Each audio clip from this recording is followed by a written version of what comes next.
Hello, my wonderful viewers, and welcome to another episode of Betty Adams Overanalyzes. Today we're going to take a look at the peculiar ecology of the world in Kaiju number 8, specifically the ecology of whatever world the Kaiju come from.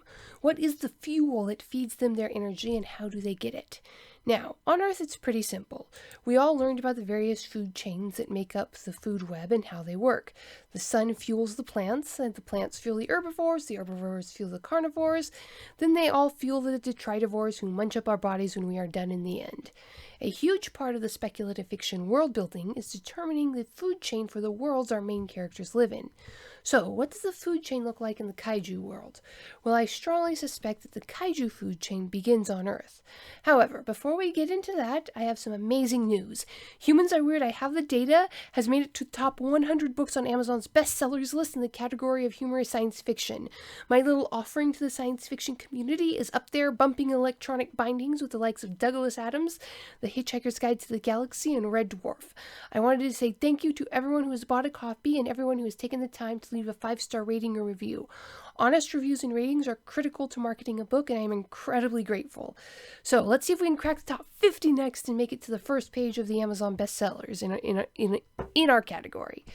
So, why is the Kaiju ecosystem important? In a simple word, food. Now, in the real world, the great predators avoid cities like the plague, which is actually pretty natural because animals in human cities was the major source of every plague. That being what it is, animals learn pretty fast to avoid humans. The ones that don't get dead pretty quick. That is how we have a stable population of cougars, wolves, and black bears in North America, and have them there but not eating people left and right. All of the cougars, black bears, and wolves who would be genetically predisposed to eat people were killed off a long time ago. And yet, in this world of Kaiju number 8, the Kaiju, who we know have been around for at least 500 years, and in this world have probably been around for all of their recorded history, head right into cities and eat humans until they get killed. What is causing this? Now, from paying attention to the comms chatter of the support personnel at the 3rd Division base, we learn that the Kaiju emerge from trenches in the ocean. The heavily implied concept here is that they pop out from another reality, maybe another planet or another dimensional plane. But they emerge from somewhere else. Given our current information, it is possible that they are just part of this Earth's ecosystem and they emerge from eggs or whatnot, but that is a very faint possibility at this point. So we are looking at creatures from another world. The one that we have been able to follow through its entire life cycle emerged from those trenches, spent time underground gaining mass, and then attacked the city where it was eliminated by the Kaiju Defense Force. I'm referring, of course, to that giant fungal Kaiju that just stood around in the city while Mina blasted 5 or 6 holes in it. It spawned many offspring, but those offspring are normally sterile. It was only the direct intervention of Kaiju number 9, an intelligent Kaiju, that made them fertile, with the discovery of the reproductive organs being so unexpected that Kafka was highly praised for detecting them, and no one was surprised to hear Reno thanking him for saving his life for detecting them. Now, in nature, it is very, very odd for a creature to spawn sterile offsprings, but it seems to be the norm for Kaiju. A creature wants all of its offsprings to have at least a chance of procreating and so to pass on the genes. There is, however, one shining example of an animal generating thousands of deliberately sterile offspring that serve the few or one procreating member of the species: ants, bees, or other colonial insects. In this case, the sterile offspring serve the purpose of making an environment that is conducive to the species' survival. Some are warriors to defend the reproductive members of the species.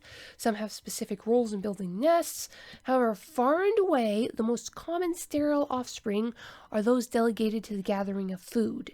You've seen those pictures of the ants in the jungle, each carrying a leaf in their mouth as they march back to their nest. You've seen bees gathering honey, probably in real life. There's another example that crosses the species boundaries. That's not just one species acting alone. You see, on the island of Kodiak, there lives the famous Kodiak bear, the tallest of all bears on Earth. Now, the island of Kodiak does not produce enough food to support these bears. So, how do they get so big? The answer is salmon. The fish lay their eggs in the rivers and streams of the island. When the eggs hatch, they emerge from the freshwater island and go into the saltwater ocean. They go about feeding and gathering nutrients from the various ecosystems of the ocean. Then 5 to 7 years later, they return to the island, they lay their eggs, and then they die. The bears can then eat the salmon at leisure. What the bears are actually eating through these salmon is actually the food of the deep ocean. Something that they could never get on their own, but the salmon bring it to them. Now, the salmon don't give a rip about the bears. The salmon are just doing what they do to survive. It's safest to lay their eggs in these freshwater rivers where there's not much to eat them, and much safer than laying them out in the ocean where all the predators are. But it's much easier to gather food out in the ocean. That's just what they do. But the bears have adapted to use the salmon as a fleet of nutrient-gathering units that allow the bears to live and grow to these massive proportions on Kodiak Island. Now, we have also learned in the kaiju world, a large amount about something called intestine duty for the cleaning crews. That means, and we are shown how awful it is, how you're basically scraping human remains off of the inside of these animals' intestines.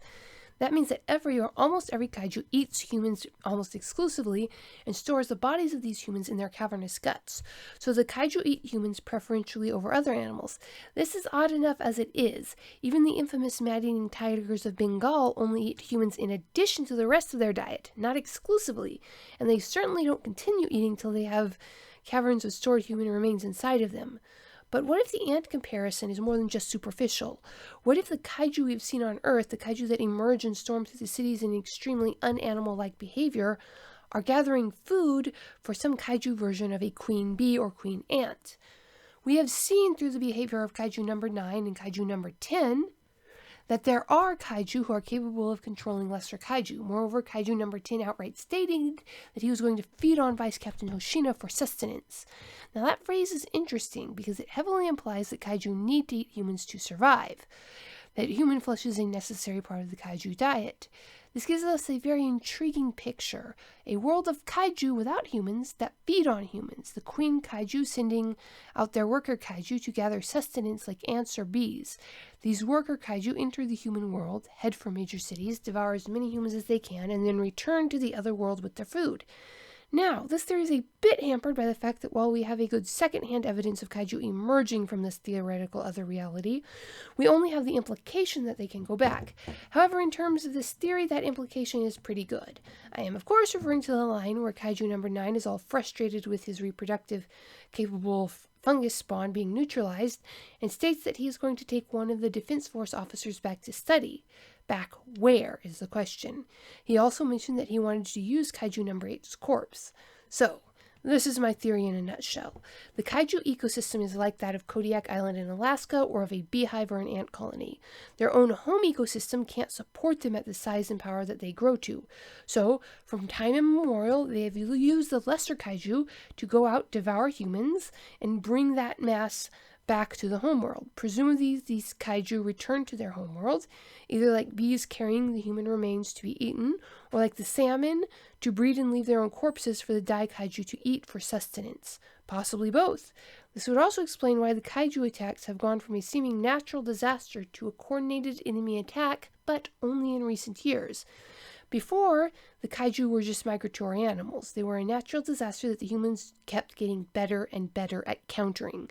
Just as we have fewer deaths now from natural disasters, fewer and fewer kaiju would be surviving to make it back to the home ecosystem. As the humans defeated the kaiju quicker and quicker, less raw biomatter was going back through the ecosystems to the kaiju on the other side. So the kaiju began to investigate and began to take steps to ensure that their food supply was maintained at the same rate of old, or possibly the goal is even to increase the food supply coming back to them.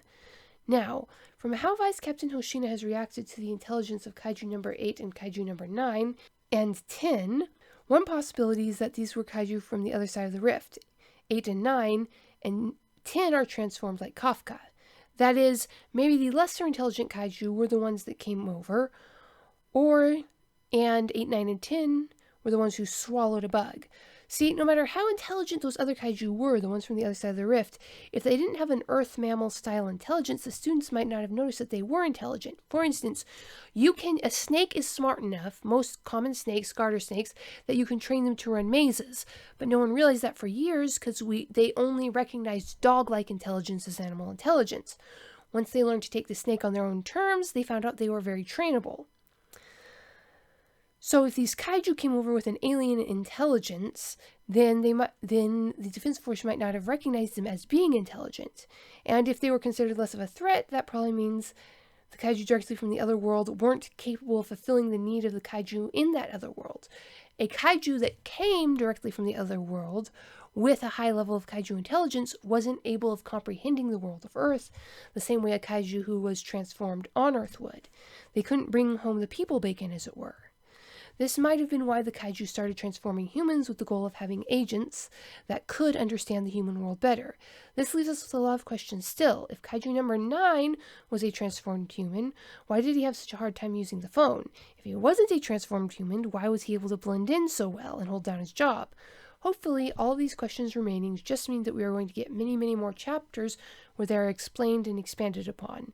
Until then, you can go help drive Humans Are Weird, I Have the Data further up the Amazon or down the Amazon bestsellers list by leaving a rating or review. We've already breached the top 100 bestsellers in humorous science fiction, and much to my surprise, we are close to breaching the top 100 in dark humor. Now, for general science fiction, we are still around 5 thousandths or so, but that is 5 thousandths out of 50,000. So that's pretty darn good when it's competing with the likes of a Space Odyssey in every Star Wars book ever written. So, go leave a rating or a review on Humans Are Weird, I Have the Data, and peace out, my wonderful viewers.